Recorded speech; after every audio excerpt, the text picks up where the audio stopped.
Fim do ano tá chegando, então nós vamos falar sobre o que de melhor aconteceu em 2024.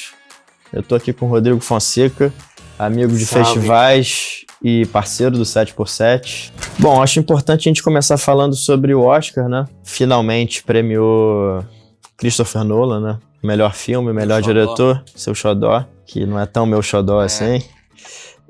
Acontece nas melhores mas eu queria saber o que você achou da premiação, se foi justa, o que você acha do Oppenheimer, do Nolan? Cara, assim, eu acho que o Christopher Nolan, a partir do Amnésia, em 2000, ele estabeleceu uma reputação muito singular de ser um diretor capaz de trabalhar temas adultos, temas com grande profundidade existencialista e, principalmente, a discussão de um indivíduo que é, de uma certa forma, suicidado pela sociedade. A sociedade tira o indivíduo do foco e leva ele a um lugar ou do isolamento, ou da barbárie, ou da monstruosidade.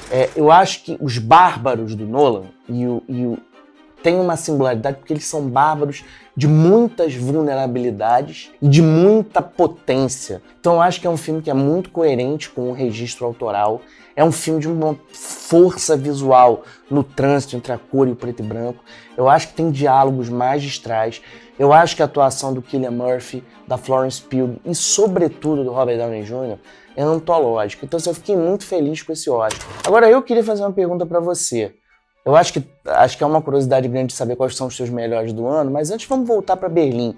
A gente viveu dias incríveis. Qual foi a sua impressão? Foi a tua primeira vez em Berlim? Foi. Primeira vez num grande festival, assim, não só em Berlim. Curioso você falou do Cillian Murphy, do Oppenheimer, porque o filme que abriu, né, a competição foi Small Things Like This, protagonizado por ele, e uma interpretação completamente completamente diferente, muito mais introspectivo, sombrio, silencioso. E eu achei fascinante essa mudança de projeto radical, assim, como é uma interpretação, na minha opinião, tão fascinante quanto a do... É um grande ator. Nós concordamos, inclusive, sobre os filmes favoritos. Lá eu me lembro que você adorou o La Cocina, o Sans. Alonso Ruy Palacios. Foi um grande festival com alguns filmes não tão bons, mas foi, acima de tudo, uma experiência de dividir espaço de trabalho com pessoas da área, conversar com pessoas da área, foi muito importante. Eu espero que eu possa repetir isso várias vezes. Eu acho que uma coisa que eu queria te perguntar, assim, como é que foi pra você conseguir o credenciamento de Berlim, ir pra Berlim? Como é que foi esse teu preparo? Bom, inicialmente você que me deu esperanças e forças, né, para fazer a inscrição, mas é bastante didático, assim, você tem que de alguma forma comprovar e expor o seu trabalho, enviando documentos, falando um pouco sobre a sua linha de trabalho e de uma carta do seu editor explicando como é que vai ser a cobertura, quanto tempo você vai ficar lá, e depois você espera por uma resposta e tal. No meu caso foi positivo, eu fiquei, mesmo com o que você tinha falado, eu tinha um certo receio e tal, por estar iniciando ainda a minha jornada. Mas foi ótimo, foi uma experiência fantástica. Voltando ao Oscar, né, que você falou do Oppenheimer, eu tenho questões... Eu acho o Oppenheimer o melhor filme do Nolan, mas eu tenho questões com o Nolan. Eu acho que ele tem uma dificuldade imensa em dirigir sequências de ação, que pra mim ficou muito evidente no filme anterior, Tenet. E acho também que ele tem problemas muito grandes como roteirista. Dificilmente, o Oppenheimer foi uma exceção, dificilmente você se lembra ou se apega a algum personagem do Nolan. Eles são mais mecanismos dentro das suas narrativas grandiloquentes e tal.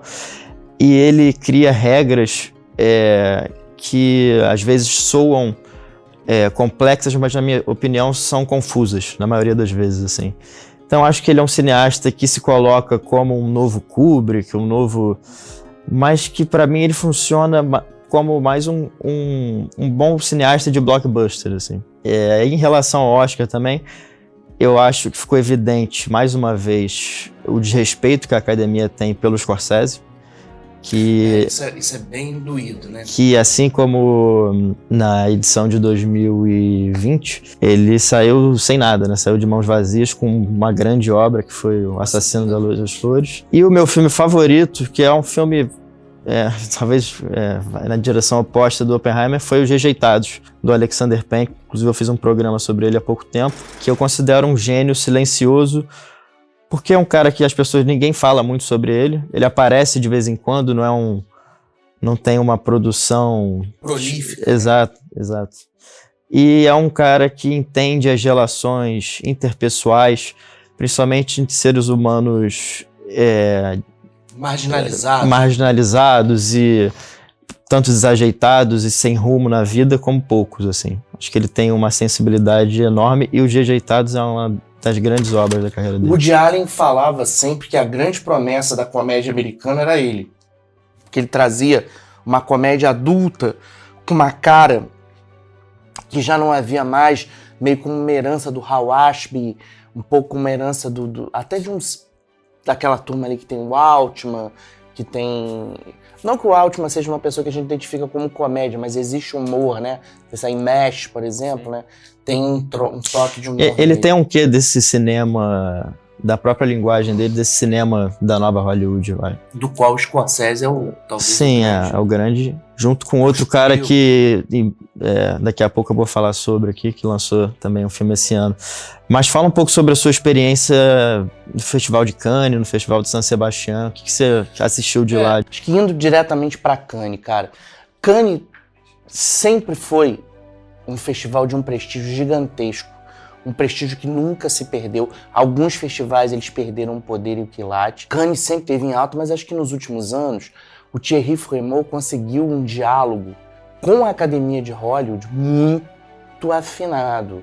Tanto é que quase todos os concorrentes de peso de uma linha não tão endinheirada, uma linha ali de médio orçamento, que estavam na festa do Oscar de 2024, desse ano, eram concorrentes que vinham de Cannes.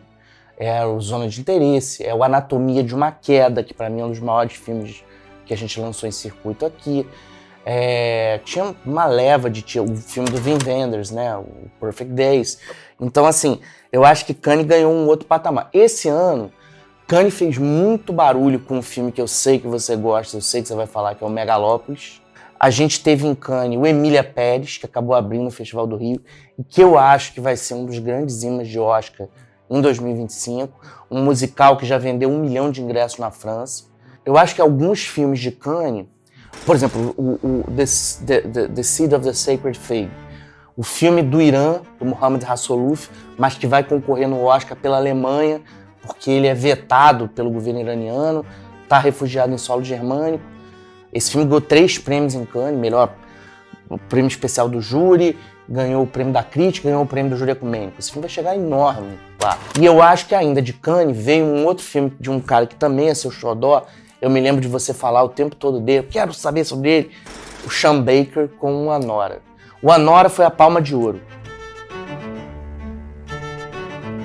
O Rodrigo, você estava falando agora de Cannes, e eu acho importante a gente tocar no ponto de um filme que acabou de ir para a plataforma de streaming da MUBI, que fez um sucesso estrondoso aqui nos cinemas no Brasil, que foi A Substância, dirigido pela Coralie Fargi, que é um filme que toca num tópico desse descarte das suas estrelas. E eu achei muito interessante a escolha pela Demi Moore para ser a protagonista, porque aconteceu algo muito similar com ela, né? Ela perdeu aquele status de estrela e foi tanto deixada de lado, descartada pela indústria. E é um filme que, primeiro, eu acho que o Cronenberg deve ter ficado muito orgulhoso com o resultado final do filme, porque é um filme que ele está situado nesse subgênero do body horror, mas ele não é um filme simplesmente de horror.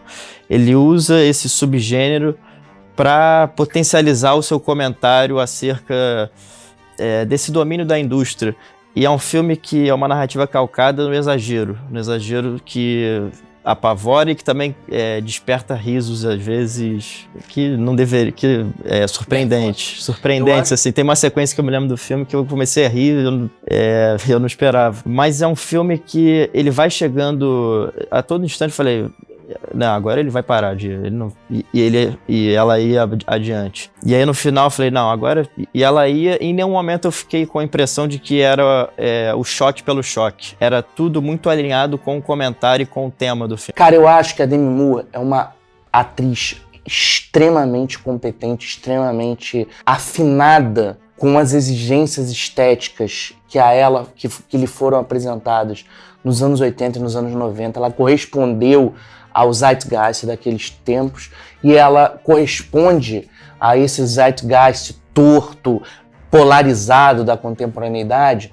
dentro dessa discussão sobre a fugacidade da beleza. Eu acho que ela está muito bem coadjuvada e muito bem cercada ali. Ela tem a Margaret Qualley, que é uma grande atriz, ela está muito bem, e eu acho que tem um terceiro elemento muito poderoso naquele filme, que é o Dennis Quaid, que também é um cara da década de 80, que foi sucateado.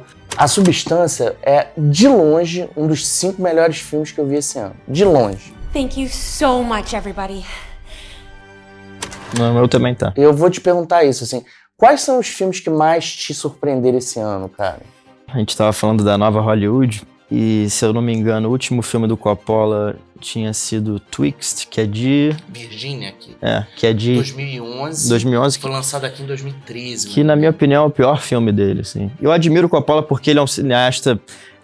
Diferente da maioria dos seus colegas da nova Hollywood, ele experimenta muito. E o Megalópolis, que ele já tinha essa paixão de fazer esse filme desde a década de 70, né?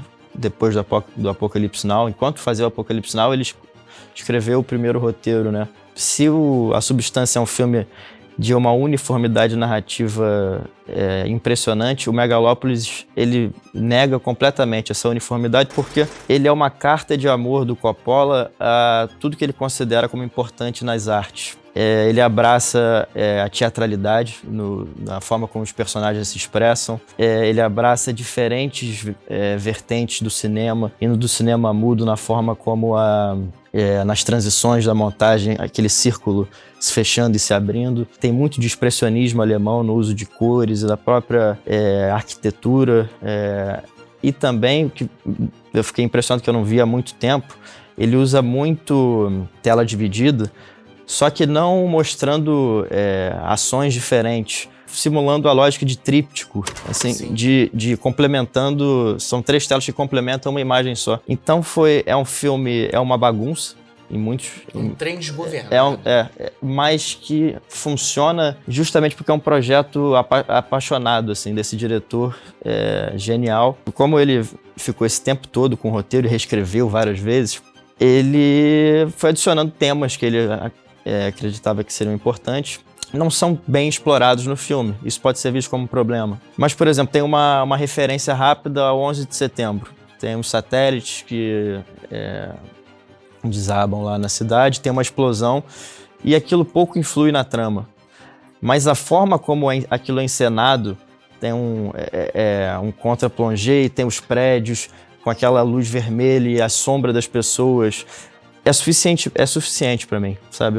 Ele não precisa explorar aquele tema porque ele coloca aquilo em tela de uma forma tão poderosa, e esse filme é um filme de estímulos visuais tão poderosos do início ao fim que é impossível você ficar entediado.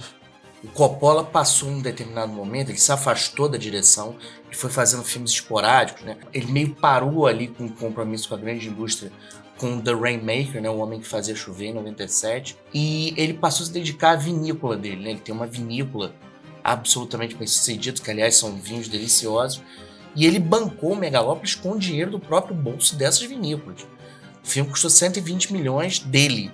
No personagem do Adam Driver, eu enxergo o Coppola como esse protótipo do artista, que se vê diante de um sistema e de líderes, no caso a indústria, né, muito conservadora e tal. E é um filme que só poderia ser feito dessa forma, com o Coppola financiando tudo. E quando terminou o filme, eu fiquei feliz de ter assistido esse filme, sabe? É um filme, é uma experiência que eu acho que eu não vou ter outra vez, assim, no cinema. De uma liberdade tão grande, assim, criativa, que às vezes acaba oscilando, mas é uma oscilação que você acaba relevando, assim, porque é tão único e tão apaixonante, assim, o projeto, que para mim foi um dos grandes filmes do ano. Não sei se vocês lembram, se você se lembra do Denis Arcand, cineasta canadense que ganhou o Oscar com Invasões Bárbaras. Eu vi um filme dele esse ano chamado Testamento. em que ele conta a narrativa de um bibliotecário que vive num lar para adultos, mas um lar para adultos que, putz, só no primeiro mundo no Canadá tem assim, e ele se confronta e ele é testemunha de um processo bastante feroz de grupos que encampam as lutas identitárias para si, sem necessariamente ter um envolvimento do dito lugar de fala com essas pautas identitárias, e as utiliza para ter poder. Eu acho que vale citar também o Christopher McQuarrie com os últimos Missão Impossíveis. Sem dúvida. E é um cara que, junto com o Tom Cruise, ele é algo que me fascina muito na franquia inteira, que não é só diferentes sequências de ação, mas onde essas ações se passam. Em nenhum momento você se vê entediado ou percebe que está tendo uma repetição, ou é tudo muito sempre original, surpreendente. E parece que o Tom Cruise está sempre querendo elevar o nível, assim, né? Eu vou querer fazer isso aqui, eu vou surpreender o público, eu vou dar a experiência mais fantástica que eles podem ter numa sala de cinema. I need you to trust me. One last time. Mas o que você me diz sobre o cinema? O cinema nacional tá em alta por causa do Ainda Estou Aqui, mas o que você me diz além do Ainda Estou Aqui? Eu acho que é importante a gente lembrar que o ano começou luminoso nas bilheterias, principalmente com um fenômeno que foi Minha Irmã e Eu, O Nosso Lar, Os Farofeiros 2, Mamonas Assassinas. Assim, foram filmes de grande bilheteria e cada um no seu lugar com muita força. Eu acho que a gente viveu um lance em tela, um tempo de filmes de muita excelência, a se destacar o Paixão Segundo GH do Luiz Fernando Carvalho, que é um diálogo de uma radicalidade plena com a literatura da Clarice Lispector. Eu acho que Ainda Estou Aqui, que é um fenômeno de bilheteria, bateu em 2 semanas 1 milhão de ingressos vendidos, tende, de todas as maneiras, a chegar lá nas indicações de Hollywood. Agora, eu vi a fina flor do cinema brasileiro do que está por vir no Festival do Rio, na Premiere Brasil e na sequência na Mostra de São Paulo, do qual eu destacaria um filme, que é o Casa Branca, do Luciano Vidigal. E eu acho que um filme que eu já deixo aqui como dica para todo mundo pro ano que vem, eu vi no Festival do Rio também, é Enterre Seus Mortos, do Marco Dutra, um filme de terror com o Selton Mello. O Selton Mello viveu um 2024 nas telas, assim, de esplendor. Porque, assim, a grande interpretação dele é o Enterre Seus Mortos. Ele brinca de brilhar no Ainda Estou Aqui e ele ainda tá no Alto da Compadecida. Eu tenho a sensação que ano que vem a gente abre janeiro, tem essa torcida expectativa com o Alto da Compadecida 2 bombando, e outro filme que eu acho que vai lotar, que é o Chico Bento e a Goiabeira Maravilhosa. Acho que esse filme vai dar um alento, assim. E ver a Turma da Mônica bem representada na tela, justamente com esse herói mirim, né, tão querido, tão simbólico. Pro ano que vem, primeiro eu espero, tô aguardando muito o encerramento, né, da franquia Missão Impossível, uma franquia de excelência, assim. Espero que, tenho quase certeza que vai ser um bom filme, mas espero que seja um grande filme como foi o último e o penúltimo, dirigido pelo Christopher McQuarrie, os dois. E também aguardo, que você pode me corrigir se eu estiver errado, mas acho que vai ser lançado no ano que vem o novo filme do Paul Thomas Anderson. Sim, sim. Estrelado pelo Leonardo DiCaprio, Paul Thomas Anderson. E Champagne, que é um dos meus favoritos. Mas o Paul Thomas Anderson é o cineasta, assim, pra mim, do momento. Licorice Pizza, o último filme dele, tá ali, pra mim, pra ser o filme da década até agora. Sangue Negro? Sangue Negro, Trama Fantasma, Bug Nights. É um gênio contemporâneo e eu tô aguardando muito. É um outro injustiçado da academia, né? Eu tenho essa coisa, eu gosto muito de diretores que não ganham nada no Oscar, assim. Scorsese, Kubrick, Paul Thomas Anderson. O Nolan, que durante muito tempo não guardou. Olha, eu vou falar, se eu tiver que pensar o que eu acho, que eu tô muito ansioso para o ano que vem, vou te falar que é o Superman do James Gunn. Tô muito ansioso por esse filme.